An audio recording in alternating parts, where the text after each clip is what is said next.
Ladies and gentlemen, welcome back to the History of Rock podcast. His name is Brandon. He's the DJ. His name is Shim. He's the rock star. Class is in session. And there you go. We're talking Limp Bizkit today. And this one is going to be covering, and see, I'm already nervous because I just restarted my computer and it was getting a little glitchy right there. So we're going to try and ride this out. We're just going to power through it. If it gets bad, you and I are going to have to scrap this and figure something out. But anyway, so we're going to cover this essentially because we just got done talking about a significant other. And then we're talking about chocolate starfish and hot dog flavored water, but we're not starting with the album. We're starting with the Napster tour because the timeline was they recorded the album, they did the Napster tour, they released the album, and then we'll get into like the whole Eminem beef and stuff like that. This is going to be such a great couple of episodes. This is going to be great. So this is a two-parter. We're doing this in two parts. Two-parter. That's a two-parter right there. Looking forward to these are one I've been looking forward to this. The one that we did for Significant Other and this one. Very much looking forward. So let's get into it, okay? So how do we start? First thing we're going to do is we're obviously talking about chocolate starfish and the hot dog flavored water. Release date October 17th in the year 2000. Dude, and then 99 and 2000 was a massive year for them. When you look at the singles, they had 5 hit singles released in less than a year apart from each other. Yeah, so the singles you had... 1.5 1.5 years. Yeah, Take a Look Around, which was released May 30th in the year 2000. And then it went My Generation and Rollin' were actually released at the same time. And then you had My Way, and then you had Boiler. So those were the 5 singles that you had here for Chocolate Starfish and the Hot Dog. Sidebar, did you like Boiler? Did you like that last single? Boiler. Really? I always thought Boiler was kind of a phone-in. It was like, we got to get one more single. It wasn't as good as the first 4. It didn't have the hooks. It's very dark and it's a little more artsy. But I always thought Boiler was like, a single. Yeah. As a single, I could definitely see that one is not what you would normally release as a single. The music videos. Have you ever seen the music video? Well, I know it's a film, like it's a whole feature film, and it's brilliant. But I always remember thinking, this is weird to put this much energy, this much time into that song, that literally is just verse, chorus out, and the verses are the same. I love it. I love the song. I just the mood of the song. I was always a big fan. So yeah. All right, so kicking things off here. So the year after Significant Other, the band jumped back into the studio from February to May of the year 2000. Call out to Conan O'Brien right there.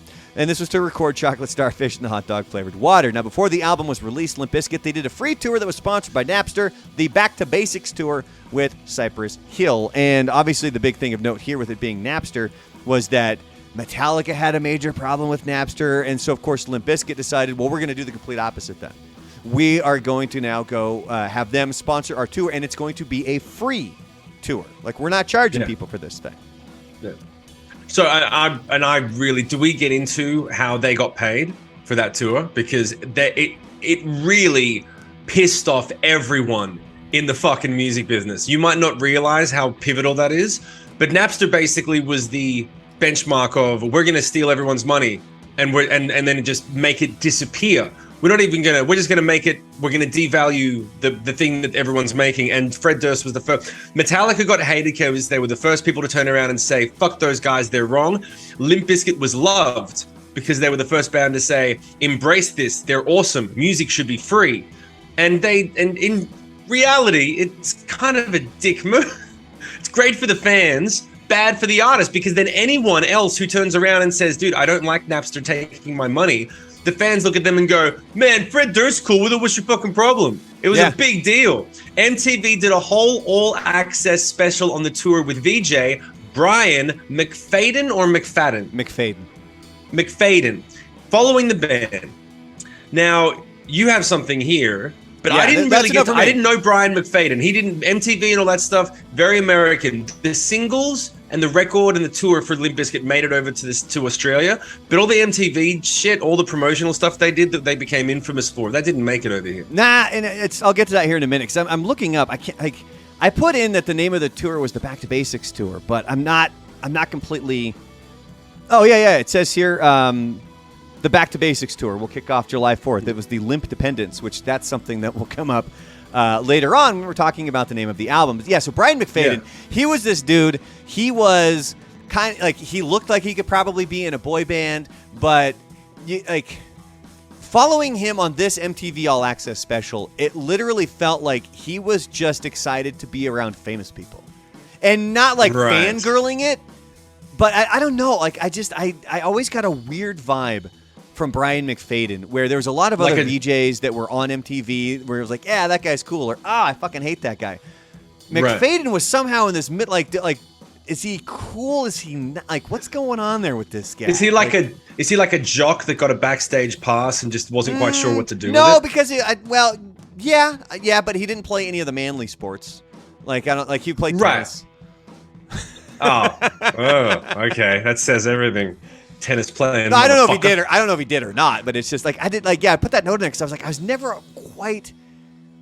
But then again, that's what MTV was. Remember when we were talking about Woodstock '99 and how the audience there, which were there to see Korn and Limp Bizkit and Rage and Metallica, they hated MTV because it was like, you guys can't be in both camps. You cannot be in the rock camp as well as the pop camp. You cannot do that, and MTV quite brilliantly did do that for a while. And then a lot of the VJs were the ones that would get shit for that, like Carson Daly.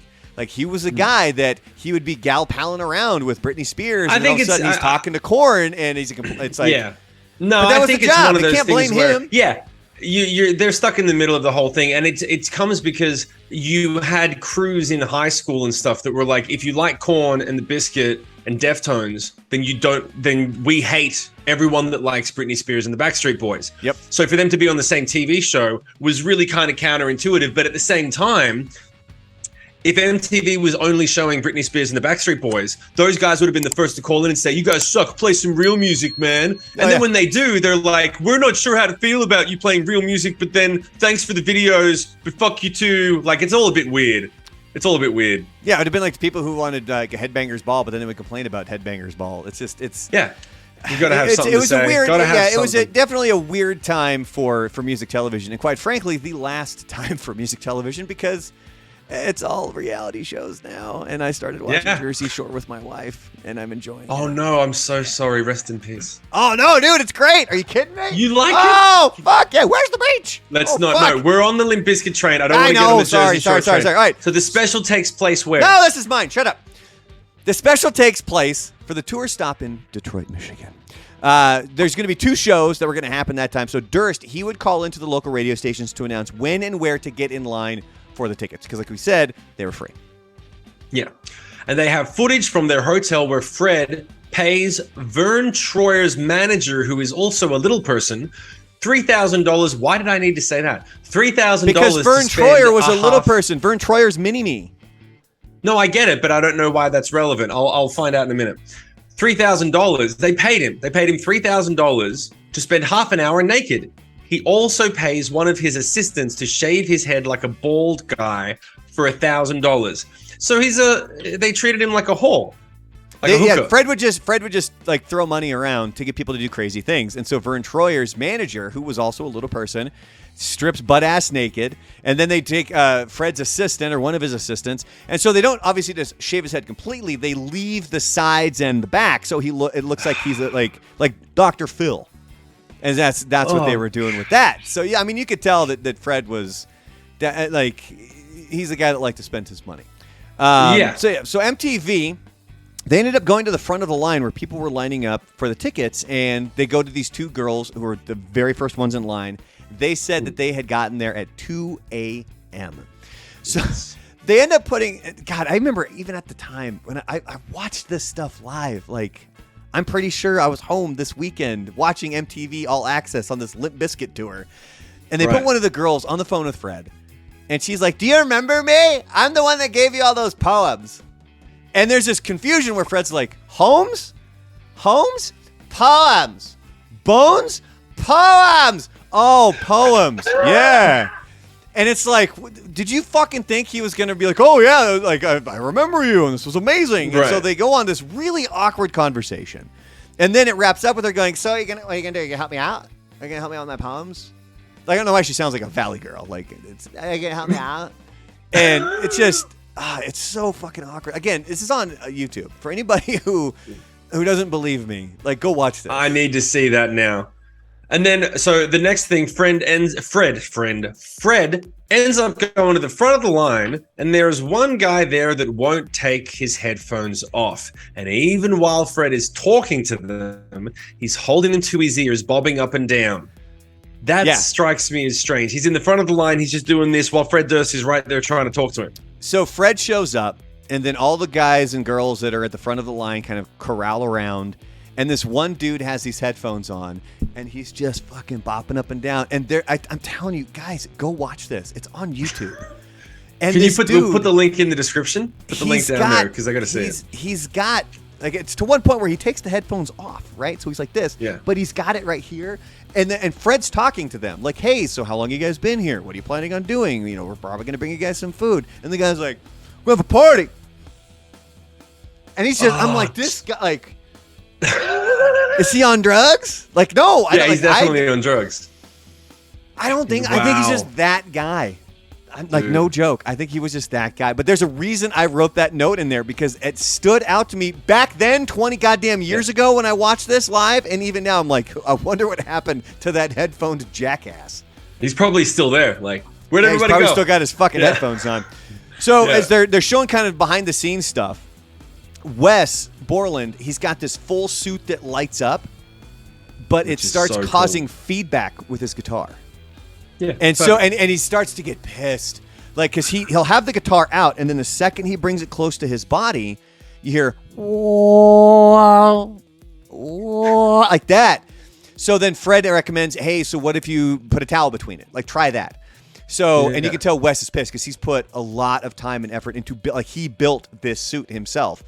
So the way that part ended was Wes tells Fred, like, hey, they're going to try and wrap it in aluminum foil. Like, they're going to try to find a way to protect the guitar so it's not going to cause this problem. The footage from the concert, he's not wearing that. I don't think they ever got it figured out. However, that suit, you can see him wearing it in the video for Roland when they're on top of the World Trade Center. That's that suit that he's wearing in that music video. And there's a point where the cameras are kind of following him around, and you can tell he's pissed. Like, he's not happy. And I would be too. I'd major props to Wes, because they come up right to him, and he's able to look at the camera, and he's like, not right now, guys. Like, super fucking calm. Now, obviously, Fred's like, yeah, this isn't really him pissed. It'd be a lot different if he was really pissed. But I gave him major props, because I can only imagine how frustrated he was that he put all this time and effort into this suit, and he's not going to be able to wear it. And he's able to just be like, hey, not right now, guys. And there's even more like crazy footage backstage where they have Vern Troyer. He's acting as like a security guard for Limp Bizkit. And I told you my story with Vern Troyer, where when I went to shake his hand, his handler was like, you can shake his hand, but don't squeeze. Like, he was like brittle. Like, his bones were brittle. And there's a part where Wes is kind of messing around with Vern Troyer, and he goes to pick him up. And immediately Vern's like, easy, easy. Like you can tell, like, he wants to make sure that it doesn't get out of hand. He doesn't get dropped. And so, and you know, everything ends up being fine, and Wes puts him right back down, and they're all goofing around and stuff. But it's really interesting knowing having met him, what that's like. That must be a really weird way to live your life, to know that every corner you turn around is like, fucking. So they brought I didn't know this. They brought someone from the crowd up to perform Method Man's part of In It Together Now. He did In Together Now. God damn it. Get the name of the song right. Oh, sorry. In Together Now. I'm sorry. You're so fucking picky about that shit. Oh my God. Really? Like, In It Together Now, In Together Now. You know what I mean. Everyone else knows what I mean. You're like, it pronounced it correctly. I wrote it with capital letters on purpose. All right. Yeah. And your hit song was called Odd 2. So the stage had a giant cyclone fence between the band and the stage. So Cypress Hill, now if I was trying to track this. So when Cypress Hill was up there, you know, you generally have barricade, space, security guards, stage. Like, that's your typical setup. Limp Bizkit didn't want that. They wanted the crowd as close as they could possibly get. So they got rid of the barricades, they got rid of the security guards, and they just threw up a cyclone fence. And we're going to find out a whole lot more about that here coming up in a minute. What is a cyclone fence? What does that mean exactly? It's like a metal fence. Okay. It's just called a cyclone fence. At least that's what I've always called it. So. Okay. Cool. But yeah, so it's just a standard like chain link fence. Right. I'm going to look that up now, make sure I'm not giving out bullshit information. I was going to say. Yeah. So as the concert's going on, what do you think people were going to do? They climbed the fucking fence. They're going to try to rush the So stage. Durst is on the microphone, and he's yelling at everybody else. You got to chill out. Stop trying to get up on stage. And then he says, "We are not responsible for your actions." Which the second I heard that, I'm like, Woodstock 99. Like, you can tell that's a direct call out to that shit. Yeah. So almost immediately after he says this one dude gets up into the middle. So the way that they had the chain link fence set up is that in the middle, there was a little stage for Fred to go on where he's kind of up above the crowd so that he's right there with the crowd. This dude climbs the fence, gets up over that thing, and fucking makes it onto the stage on the other side of the fence. So then Durst, a security guard, runs up and he's trying to take care of the guy because the guy's like squirming around. He's doing this stuff. And he's trying to get to Fred Durst. Security's trying to protect Fred Durst. So they fucking throwing this dude around.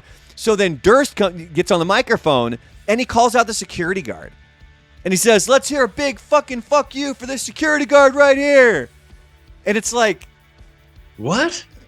That dude's saving you, man. Maybe not saving you, but like, what? No, but he's trying. He's trying to help. Yeah. Oh, like Durst... Specifically you. He's legitimately that guy that he will push the envelope as much as he can, and then when something goes wrong, it's, "Oh my God, I wasn't expecting that." Like, you guys, right. What? And it's like no, like that's it. Just it was such a weird turn of events of what went down there. Yeah, he's that's right. Cyclone fence, chain link fence, chain link in concrete.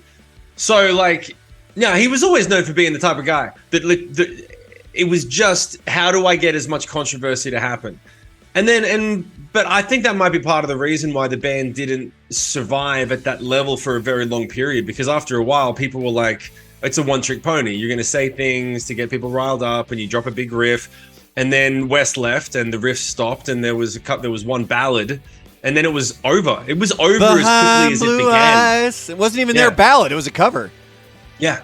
Yeah, I always thought, never mind. But I was like, there was Significant Other and Chocolate Starfish. There was a great moment. They had 2 years. Biggest band in the world. Hold on. There's some even when they came out with Gold Cobra, the song Gold Cobra, I'll fucking rock that shit to this day, man.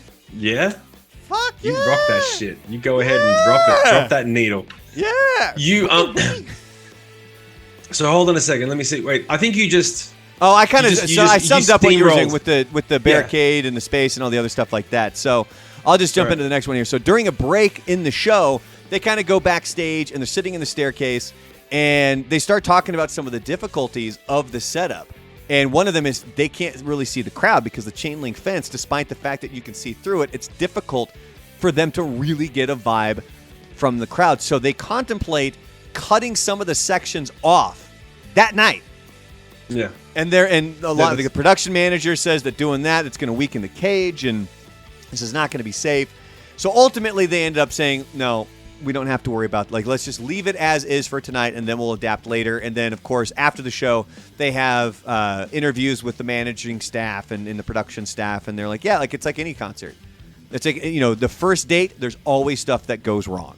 And then you adapt from there. So what was for you? Okay, so here's one directly for you, Mr. Lead Singer of the Sick Puppies.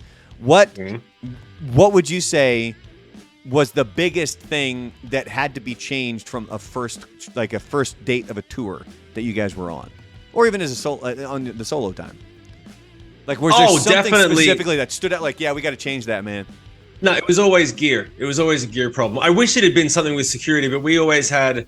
I remember there was one time with the sound guy. The sound guy was terrible. This is the funny thing. I remember this. His nickname was Spud. I don't remember his full name. It was so long ago. His name was Spud, right? So Spud, if you're listening, I'm talking about you, and I got no fucking problem saying it because he was doing sound, and he wasn't bad, but he wasn't great. And after every show, the crew and managers and the people who were the people who were running the event on that day, they'd be like, "Hey man, we really couldn't hear your vocals. You got to talk to the sound guy. You got to turn the vocals up." And it was like, man, that the snare drum was really like there was always a few things that were wrong. By the time we got to the end of the first week, we're on tour. We're in the middle of nowhere. We're just on tour, and then we wake up to a note in the kitchen. Sorry, this really isn't for me. Have to go. Sorry to leave you hanging. and he just bounced. He just left. And we were like, we don't have a sound guy. And for anyone who's ever toured, not having a sound guy is a problem because you put all your work, all your energy into playing every microphone, every single thing, every amp, every note you play. It all ends up going through two big speakers that pump the sound out to the audience. And that's the only thing they're paying for. They come to the show to be like, I want to hear my favorite song played by my favorite band sounding as good as possible. You can sing the shit out of it perfectly. And if the guy who's mixing those two speakers sucks, you suck. And he just left. And we were like, we don't even have a guy that sucks anymore. We got no one. And we're on a headline tour. What the fuck did you do? We literally just had to call everyone that day and fly. We had to use an in-house sound guy, which is like every club usually has a guy that just babysits. He babysits the venue. So they know how to run the sound, but they don't know how to make your band sound good. Yeah. So usually it doesn't work out very well. Sometimes it does, but for us it was like, no, we need our own sound guy that knows our songs, our instruments, our stuff. Your own guy. So we were able to find someone, but we spent 48 hours calling around everyone being like, dude, we'll pay for everything. We'll give you a bonus. Like, we can't afford it, but we are fucked. It had never happened before or since. Normally, they'll give you notice. They'll say, listen, man, I got to go home. This isn't for me. I got a problem at home. I'm giving you 5 days or 3 days. And you have at least a 2-day grace period to find someone and get him out there. He just left. We woke up to a fucking note. It was like, damn. It was like a bad Fuel song. Like... Yeah, deep. That was a deep. Anyway, let's move on. Steep cut. Moving back to the album, The Chocolate Starfish, part of the title. Hold on a second. I got lost. I apologize for that. I totally lost my place. Moving back to the album, The Chocolate Starfish. This is I'm very interested in. The Chocolate Starfish, part of the title comes from Fred Durst knowing people think he's an asshole. He knows that people think he's an asshole. Yeah. Wes Borland has stated in interviews that Durst calls himself the Chocolate Starfish because people call him an asshole all the time. So that's where the Chocolate Starfish comes from. He's referring to himself. Yeah, it's himself. And then the hot dog flavored water part of the title, that comes from a joke that Wes Borland had made when the band was on tour. But I've seen kind of two different versions of this, and I'm not 100% sure which one is the reality here. But it was one of which was he made the comment while they were in New York at a food truck, and you have the hot dogs sitting in the water. Yeah. It's the hot dog water. And then the other story was that they were at like a gas station or something, and he saw Crystal Geyser flavored water, and he made a joke about hot dog flavored water or meat flavored water or beef jerky flavored water or something like that. So the joke is in there somewhere. I just wasn't able to lock in on exactly which one it is. But the general concept is Fred Durst is the Chocolate Starfish and the band is the hot dog flavored water. Well, I don't know if the band is necessarily the hot dog flavored water. I think it was more or less because remember, like with $3 Bill, the name Limp Bizkit, the whole goal was this is come up with the craziest goddamn names ever, and it's going to make sure that if the people who actually buy the album are the fans that we want because they're willing to look past this stupid ass name.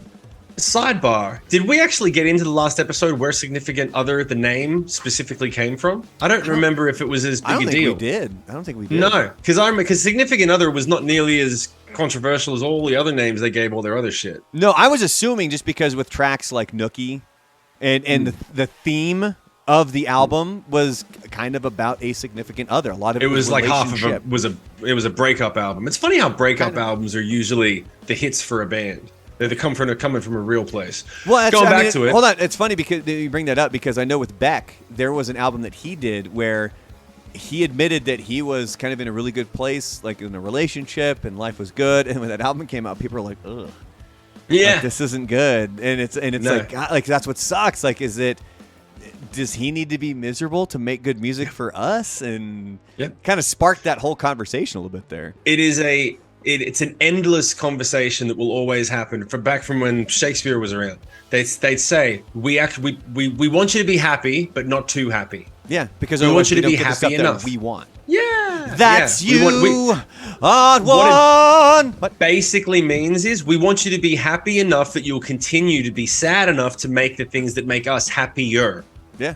And that's really selfish and horrible for an artist because basically it means like we're only going to support your art if you continue to be unhappy. The moment you're happy, that's great, but we're going to move on to someone else. Yeah. So it's like a fucked up relationship with your fans. So going back to the Bizkit, we're already... Bizkit! The Bizkit. No, I love the Bizkit. Oh, little DJ Lethal. There was an original title for the album, Limp. How do you even say that? Limp Dependence. Limp Dependence Day. I was trying to. Sorry, man. Limp Dependence Day.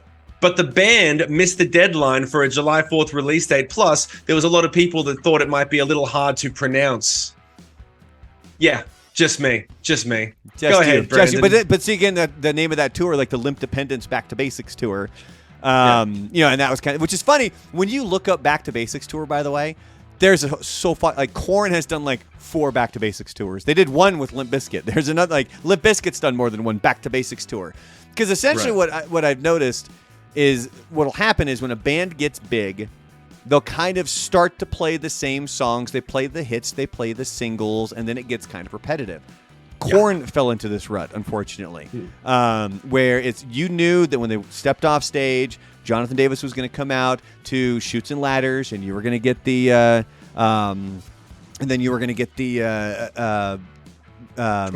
bagpipes, and then it would kick in, and that was the encore, and it was like always, it was very much the same set list. But then when they would do is like by Back to Basics tour, you'd get the deeper cuts, the things that you hadn't seen probably in a few years. And I remember when they did the Back to Basics tour, I was like, fuck yeah, I'm going to that one.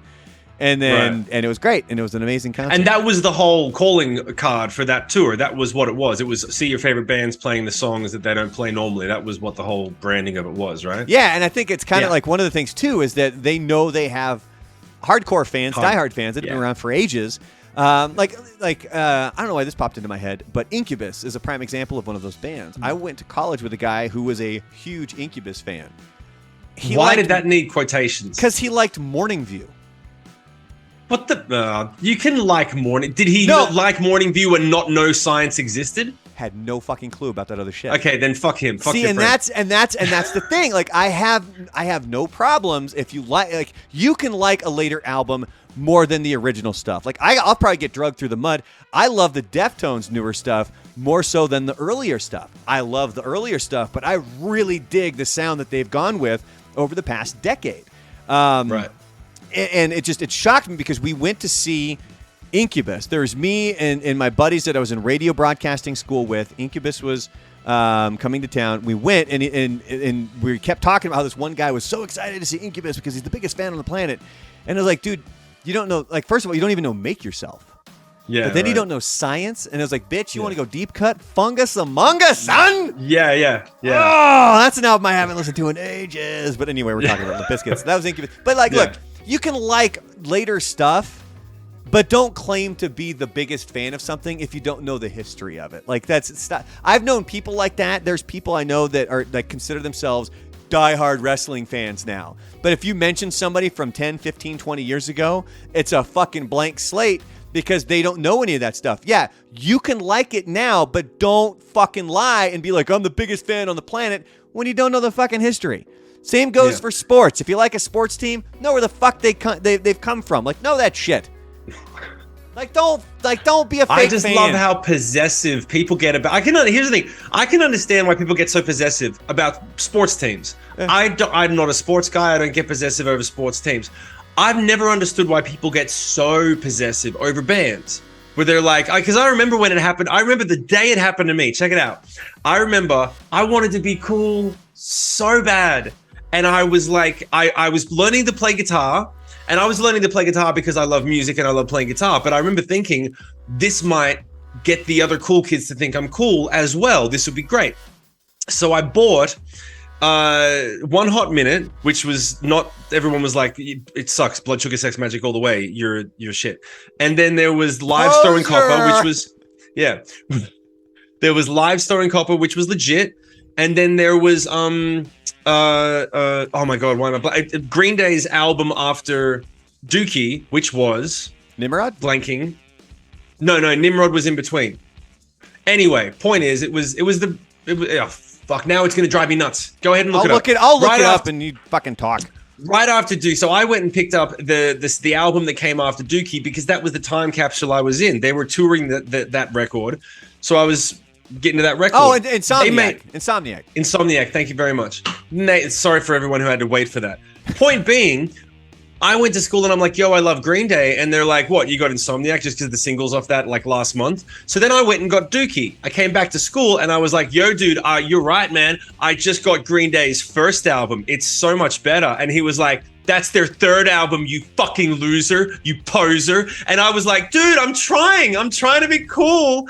Why do you hate me? And I remember thinking, why are these people so fucking full on about their music? I'm just trying to be like, yo, yeah, when I come around, well, see, that's great jams. That's taking it to a whole other level of douchebaggery. Like, but it's the thing that bothers me is when you have, and I'm more specifically talking about the people that are, I don't want to say braggadocious about it, but they are very outspoken about how big of a fan they are and how much of their life this band or whatever this thing is, and they make all these claims when in the reality of the situation, it's like, so how much do you actually know? And I'm not saying you need to know like what day Billy Joe Armstrong was born and all these other things, but you should probably know a little bit of it.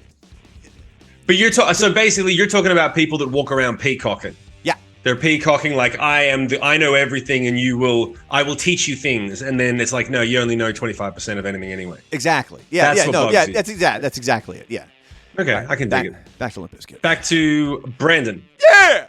So the track Hot Dog, which basically it kicks off the album. I mean, they have an intro, and I didn't even put it in here, but that outro, again, it's so fucking funny. Go listen to the outro of Chocolate Starfish and Hot Dog Flavored Water with Ben Stiller. It's so good. Yeah. But so the opening track, which was Hot Dog, it has the word fuck in it 46 times. And the chorus also features lyrics from Nine Inch Nails, the songs Closer, The Perfect Drug, and Burn. And as I'm saying that, this is going to be the perfect place to stop because we're right at about 30 minutes. And this is going to lead into some of the stuff with Trent Reznor. And there's a lot more here about this part of the story that a lot of people don't know about Trent Reznor and that specific song. Yeah, and this is the thing. And I'm choosing not to read this. I got to stop here, and then we're going to pick it up next week. And we're going to find out what the real beef is. The beef, mate. It's going to be the beef. So that'll wrap it up for this episode here. Part 1, Chocolate Starfish and the Hot Dog Flavored Water. Next week, Part 2. Also be checking on Wednesdays for the remix episodes as those things drop. Make sure you're following Shim and I on all of our socials. TikTok, which, by the way, my TikTok, as we're recording this, it's doing pretty good. We're doing nicely. Thank you to everyone who's been every time I fucking all check of the shorts. Every time I check, I've got like a dozen new followers, man. And I check like every few hours. And so I'm up to 1,720 now. And thank you to everyone who's been supporting us on the socials and sharing the content and commenting on the comment. Thank you so much. And we will see you next week. His name is Brandon. He's the DJ. His name is Shim. He's the rock star. Class dismissed.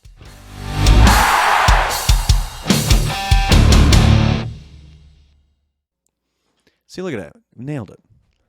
Perfect. See, got it in 30. We can do an encore right now. That'll be like a good 5-10 minutes. We're good to go. I can brag more about my socials. Like, look, I've never really been one to toot my own horn when it comes to stuff because I always feel like you've never really had your own socials that had your name that was yours alone. I legit thought you were just gonna say you've never really had something to toot your horn about. Like that's where my brain went right there. No, I was going to say you've always been connected to KLAQ or other shit that wasn't your name. Yeah, it's totally different. And that's why it's feeling a lot better too. Like having it be my own shit. I am also very trepidatious about it, just because I know how quickly it can go away. And I get nervous. I get nervous that the bottom's going to fall out because I'm still continuing to see steady growth. Like we were just talking about when we wrapped up this episode, like with TikTok. I had the most recent shorts that are on TikTok that have done really well. The one about that gross ass bet with Nikki Sixx and Tommy Lee. Yeah, I saw a lot of comments on that. A lot of people saying I can't unsee that. Thank you. Yeah, it's over 60,000 views. That's fantastic, man. And then the one about Kerry King being on the Beastie Boys track, that's over 23,000 views. So yeah. And all I'm doing is I'm producing these things, and they're just all going up on every different social media. It goes up on Instagram, it goes up on TikTok, and it goes up on YouTube. And it's truly, as I stumbled into that kind of the Danny DeVito rule, which is make your content like Danny DeVito, short and engaging. Short and engaging. Like, even as I said that now, that was one tonight as we're recording this, which is the Monday before it drops. It's today's September 5th. It just had 3,000 views like in the first hour that it went up. Now that's that spike I've told you about. Here's here's a little thing for people to learn when it comes to the YouTubes. So Instagram is even worse at this. Instagram, when you put a reel up, at least from my experience of the stuff that I'm doing, it hits for an hour and then it is done. Right. Like, that's pretty much all your and maybe there's a threshold when you get a certain amount of followers that becomes it's more sustainable for the views. But when it comes to YouTube, you'll see these spikes. Like, I'm looking at a little bar graph right now, and you can see when the videos drop because it's like a bunch of views, and then it's like steady, and then a bunch of views. Yeah. But there's some of those videos that they'll get 200 views an hour for a few straight days, and those are the ones that end up with like 20 to 30,000 views on them. Yeah, that's so. For anybody who doesn't know what I'm talking about, go watch this shit. Don't go watch the shots. But yeah, no, you honestly, dude, you've inspired. I'm not. What do you call it? Tooting your own horn. I'm not further tooting the horn, but you've inspired me to get a little more on top of cutting some videos from my stuff. I'm chasing you now because, like, I've got a lot of stuff that I could be cutting. And one of the things, man, I'm sure you deal with it as well, is like, especially for me, I'm very spoiled. I have a history. I mean, I made the first viral video. I mean, that kind of ruined me. It's like if you have sex with fucking Scarlett Johansson, you lose your virginity to Scarlett Johansson, and then it's all downhill after that. It's all so dogs. Dogs. So like, no, but I remember I'd be like, oh, you make something good, you put it out, and it does well, and that logically makes sense. And now, so many years later, it's like, well, you can make something great, and it's such a different world. So really, it's about, you just have to stay doing it every single day. You have to make a certain amount of stuff. And if you don't have a good idea that day, you kind of got to force it out. You got to make something. And it becomes very stressful to be like, well, I've got to make something within 24 hours that is at least decent because I have no ideas today. And it goes against every artistic nature or creative nature, not even artistic, just like, I want to create something. You're not doing it for any other reason than it makes to get it a something day job. Done. Yep. Yeah. And so there's a part of me where I'm like, if I have a goal, like if I'm like, hey, I need to learn how to sing this song by the end of the month because we're going on tour, then that's a goal. It's towards something I created. I can kill myself to achieve that goal. When you're doing it for socials, your goal is only to stay relevant. Mm-hmm. That is the only goal. It is to continue to build relevance so that you can then get to the point where you can have 1/2 day a week where you get to create something you like. And that's what you work towards. And so after a while, when you get a week's worth of videos that don't get good views, it really affects you emotionally. You're like, dude, this is putting me back. This is now I'm a week behind because I did the same thing, but now I got no results because of something I can't control. That was this past weekend where, I mean, and Grant, like, this past week, the whole week was actually, it was the biggest week that I've had since I've been focusing on my own shit. Like, for the week, I had 55,000 views on my YouTube channel. That's just YouTube. That's not including any of the other stuff. But over the weekend, like, I remember I told you would see those spikes. Yeah. There was no fucking spikes. And I'm like, what the fuck is going on with this? Like, I don't like this.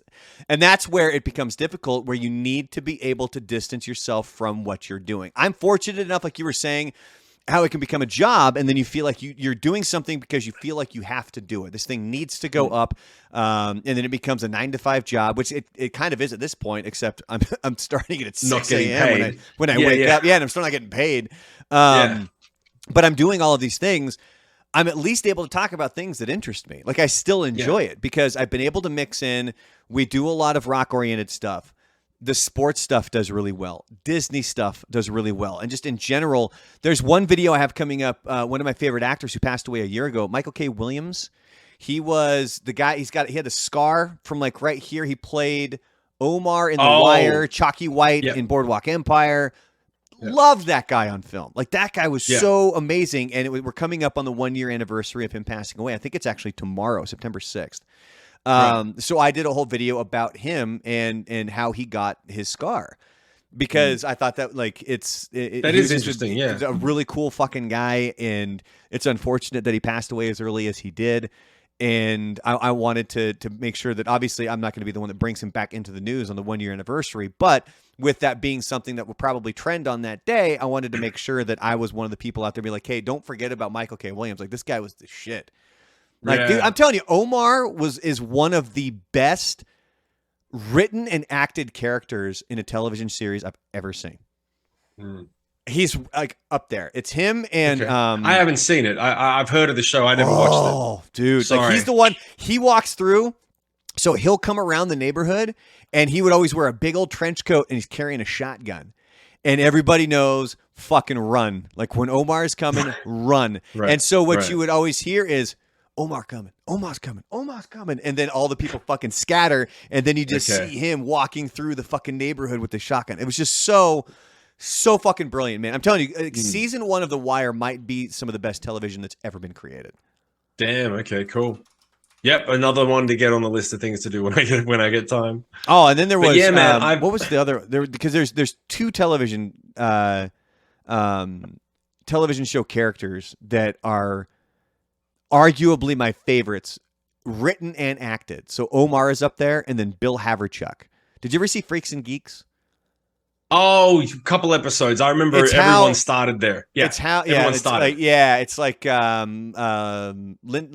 I always forget her name. Linda. It had Jonah Hill. It had Seth Rogen. It had. No, I don't think Jonah Hill was in it.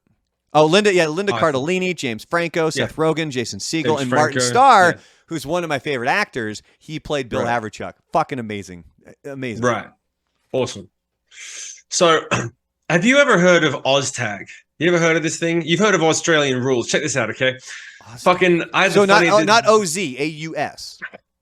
No, it is OZ. Okay. Here's the deal. You've heard of Australian rugby, right? Australian rules, Aussie rules, footy, right? You ever heard of that? Footy. Yeah, I've heard of it. I couldn't tell you the rules, but yeah, I know of it. It's basically like it's the most meathead sport there is. It's just big fucking dudes with the ball, and they just smash into each other and rip each other to the ground, and then pick it up and do it again for an hour and a half. And Oztag it's kind of like touch football, but you have these 2 little tags on the side of your shorts. You have one tag on the left, one tag on the right. Oh, it's flag football. To rip. So is that what? So that's what I'm asking. So you have that's basically that's what. So it's the same rules that we have for American football, except it's not tackle. You have the flags. Great. Hanging so that's down. Exactly what it is. Yeah, that's what I was going to ask you. Do you have this over in the States? So that's what you call it. Have you ever seen it played live? I've played it live, not the Oztag, but I've played flag football. Yeah. Do you guys get really intense, or is it more of a friendly, fun game?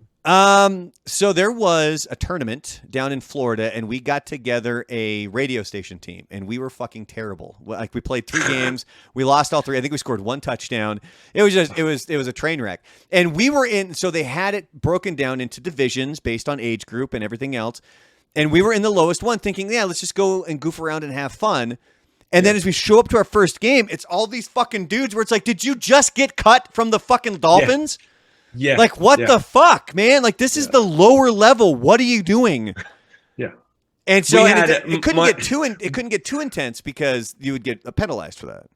Do you remember a couple of years ago when I was like, "Yo, soccer, going to start playing soccer with some of the dads in the community"? And it didn't pan out, and I didn't get back into it. So one of the moms reached out to my wife and was like, "Hey, there's like a little community Oztag thing."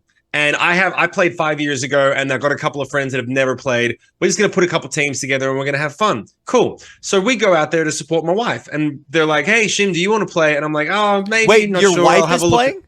Exactly. I'm not. My wife is. Right. All right. So what happened is there's a few girls and guys that have never played the game before, and there's a few girls that have, and there's a couple of guys that really like Oztag. And it's like it's regular old football where it's like, come on, ref, what the fuck was that? What sort of goal? You open your eyes. Come on. And they're just going at the ref, and they're calling, and then they're pissing off the ref, and then the ref like yellow cards them and takes their tags. And I'm like, how emasculating is it for a 40-year-old man to have your little tags taken off and be sent off the field for 2 minutes? I'm like, but they're so intense, and all the women were looking around like, dude, it's just a game like this. Half of the players, when it was their first game, were like, this is this shouldn't be this intense.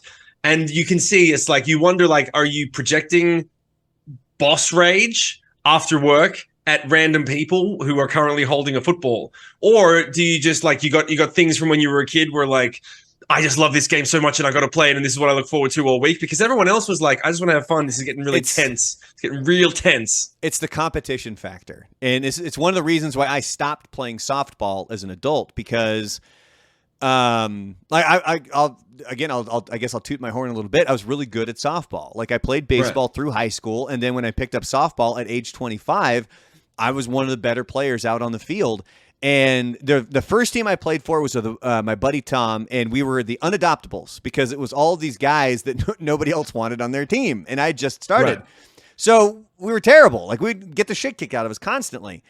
Right. And then when people, like, so basically the way the fields were set up is you have a whole series of baseball diamonds, and then in the middle you have a convenience stand where you can get a hot dog or chips, and you can get beer. Yeah.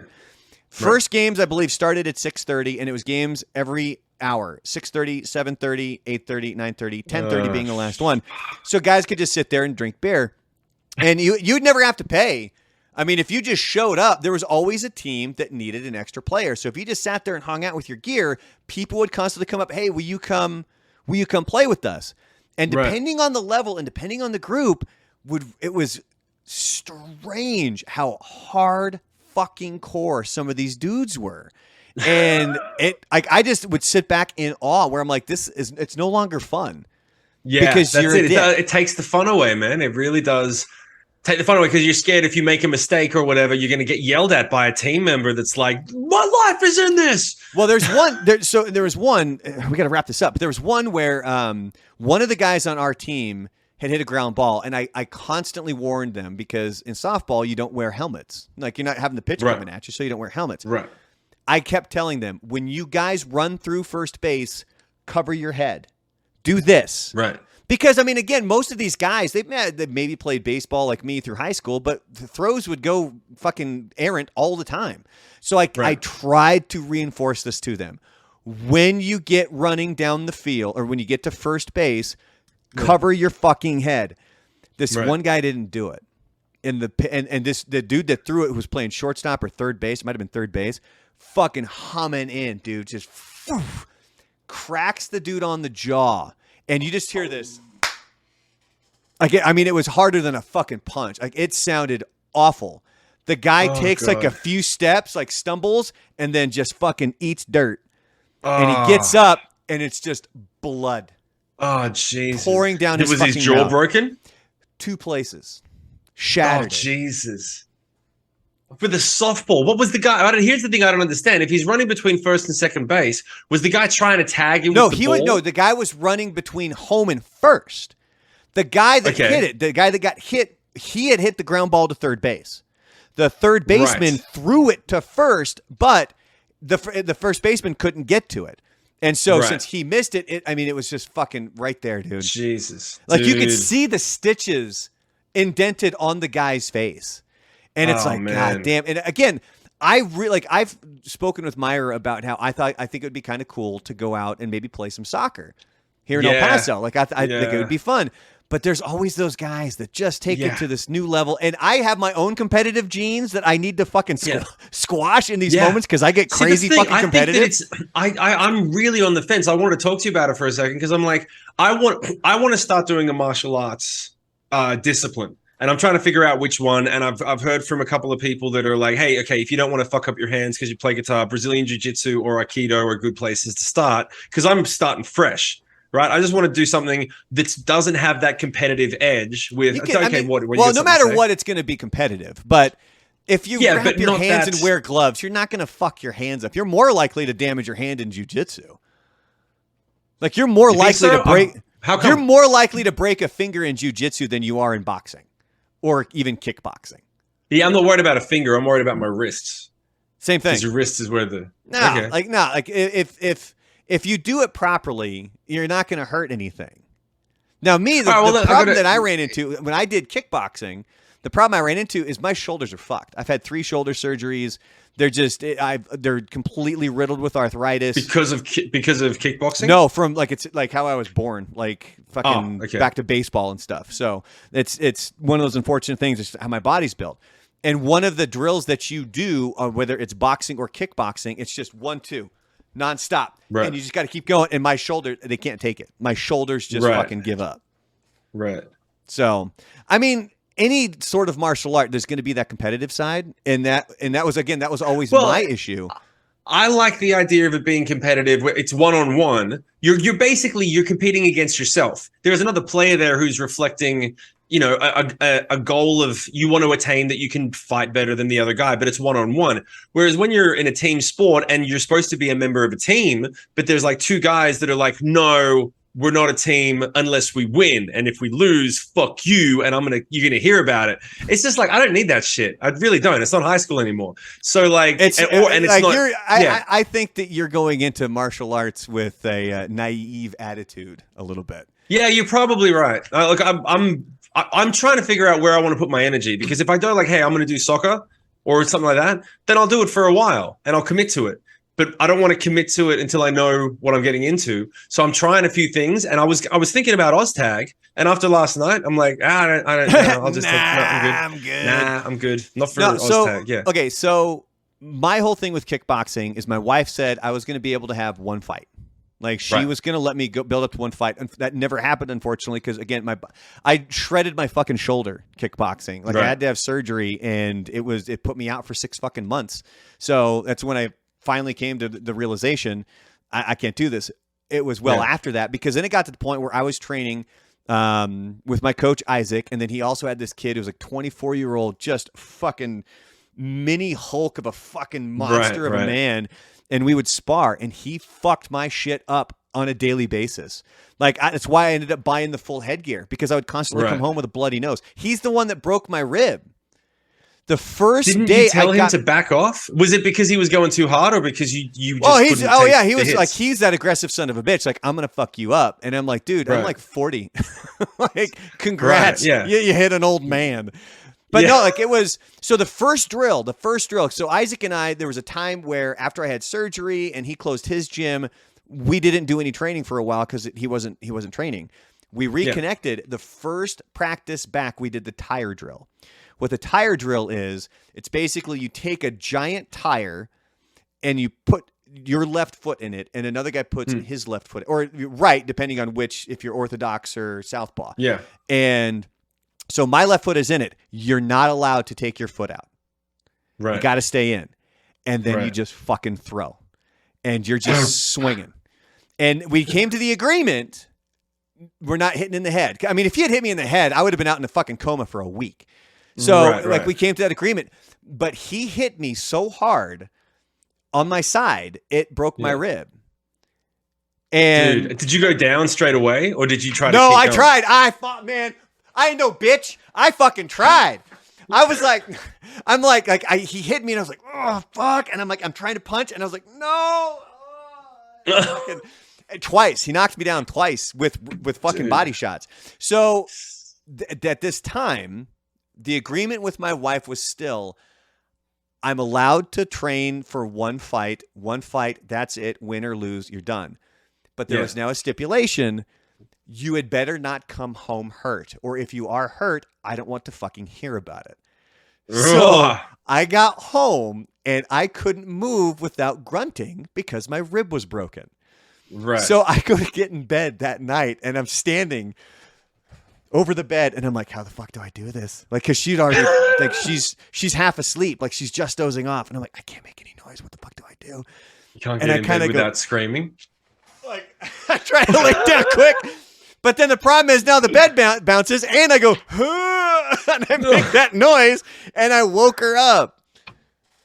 Fucking sucks. And then you have to hear about it. And that's the prerequisite. I don't want to hear about it. That's kind of, so then that was the end of it.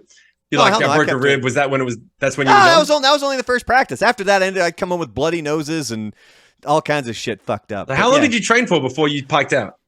Total? Yeah. 4 years. Fuck. Yeah, and all you had to show for it was a lot of pain.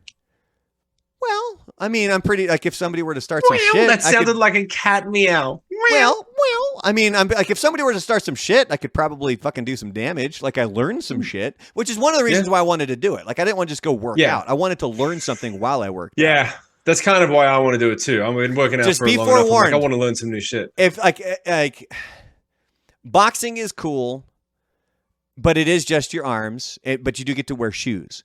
Kickboxing, you don't get to wear shoes. And I have pictures on my social media for anybody who's still around for this encore. You can go see what happens to the bottom of your feet when you are constantly twisting them as you're throwing punches and kicks. What happens to them? Oh, the skin comes off. It just gets ripped right off. Oh. Yeah. Is there any other martial arts where your body doesn't get hurt? Here's the point is to do damage. Like, what the fuck? Like, okay, so, like, what's your pain threshold? Like, what do you think? Like, how much? Oh, no, I don't have a pain. I have no pain threshold. I've never done well with pain. Then you don't want mixed martial arts. That's not, or you don't want any sort I'm of not talking about mixed martial arts. I'm just talking about some sort of, here's the thing. The concept is a discipline, something that has goals where it's like white belt, yellow belt, green belt, working your way to a black, even if it takes 10 years to get to a black, something where I'm like, hey, something to work towards as opposed to just going to the gym. If you don't have the tolerance for the pain, I don't think any martial art, any sort of fighting is. Yeah, you might be right. I've only started thinking about it in the last couple of weeks just because I'm like, well, mostly because my wife started doing Oztag and I'm like, yeah, I got to find a thing. I got my own thing, but I've been doing it for 10 years. I'm like, I need to find a thing that's a sporty thing. That's something to fucking do. But anyway, yeah, no, that was this is like a half-hour encore we've done now. Yeah, we've covered like 4 different topics. But yeah, it was like one of the greatest days for my wife and my mom was when I told them both I'm not fighting anymore. Right. And God bless my mom. Like she bought me my gloves. She bought me like all this different gear. Fully well knowing it's just her son getting the shit kicked out of him, and knowing it's hurting me, but she knew it's what I wanted, so she bought this stuff. But when I finally called her and I told her like, hey, I think that's it. I got to hang up the gloves because my body can't take it. My shoulders. Yeah. I've thought about doing something like a jiu-jitsu because I think my shoulders could take that. But right now I just don't have the time for that. So, but no, let's reconvene. Let's reconvene next week in an encore, and we'll figure it out there. So, but we really got to wrap this up. We do. Do we have an ending for it? We just say bye. Bye. You can say bye, encore. Bye, encore.